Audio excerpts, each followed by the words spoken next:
as you work on Brouwer's Etude number 2, we talk about the idea of weight, right? We're going to work on the D string for the thumb, G string for the index, and B string for the middle finger, right?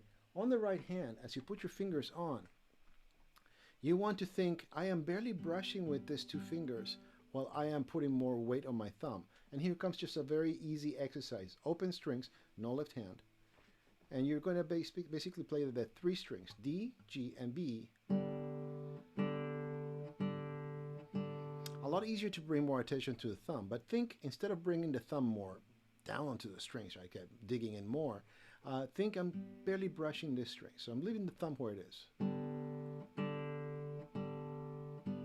In order to bring more attention to the middle finger, I'm going to put my weight over to the middle finger, kind of rotate my hand slightly in order to get the middle finger there. I'm barely going to brush the G and the D strings. To get the G string, which is in the middle, I have a little sneak trick. I sneak the index finger slightly behind the middle finger. By doing that, I stiffen the index finger. It's going to be louder, but again, I want to think that I'm barely brushing with the thumb and middle. Now let's get to the piece, right? So I would just work on those for an exercise, just as a recap.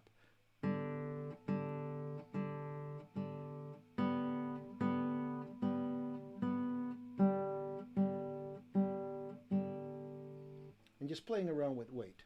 So as we get through this piece, so we start with just this 2 that gives way to the 1 and 3. 2 is on the G string, and then 1 on the B string, 3 on the D string. So you're playing A, and then F and C, right?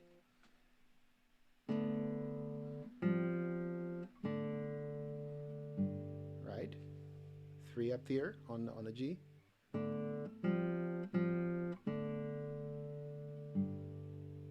Another approach.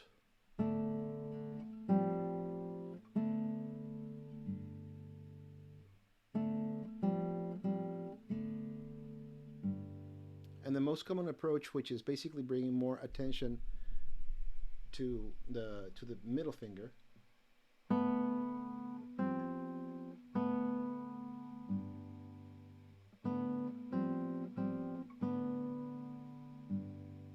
And then you actually have a change, 2 and 4. You're grabbing an E and a D. G string open in the middle.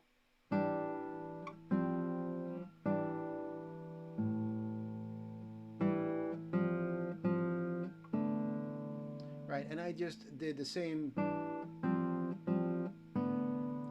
Had you actually kept more attention on the middle finger, you would have gotten that top melodic line, right? But it's a lot of fun to just play around with what carries the most weight.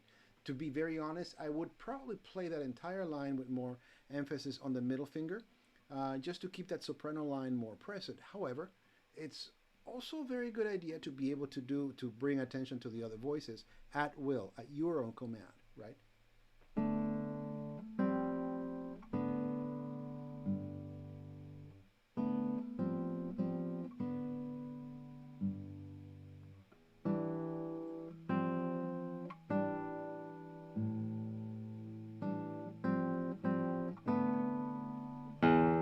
Then you change position. You're in third position, right? It's basically a 1, 2, 3. F, B, and E. D string, G string, and B string, right? And the reason why we're using 1, 2, and 3 is because you're going to sneak the pinky on the 5th fret as well, on the same fret, but those two are going to be stacked. But that comes a little bit later, right? So you have, or if you want to, right? Just by paying attention to different fingers in that same chord, you're playing the same chord, but it sounds differently.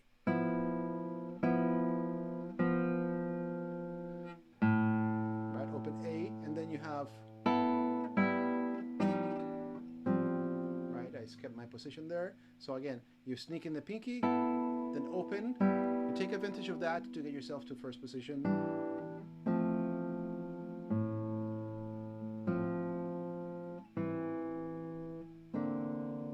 This is a lot of fun, right? If you notice what's happening on the third string,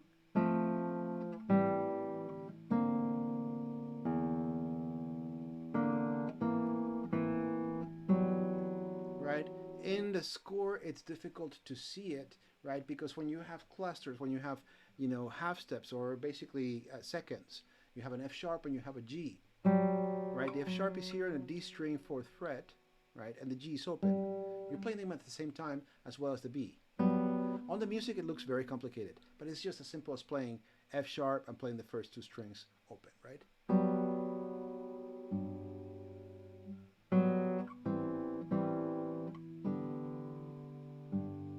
Right? So I'm going to start again from the last two chords of the second system, right? And see, here we play a game. So we have, I'm going to bring more attention to the thumb and less attention to the middle and index, right?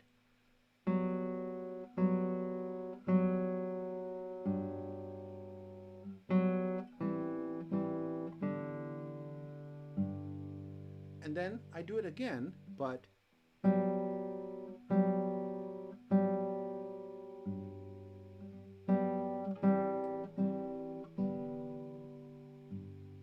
and then I do it one last time. Just the last bit is compressed, right? And I'm going to bring more attention to the middle finger.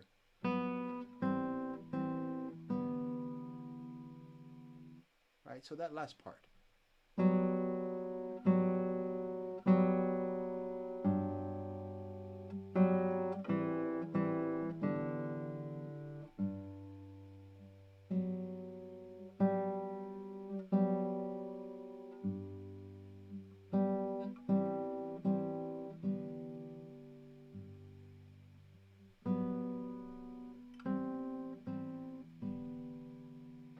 Little rhythmic mistake, right? Right? It's very important to have that sensitivity, what the French called, when lute players were developing this technique, the Gautier family talked about the art of touch. How much weight do you want to put on which note of the chord? Where is your melody? And this is a brilliant etude to get us through to understand that right hand technique that really kind of makes the classical guitar. It's we inherited from the lute, and we should recognize that. Have fun.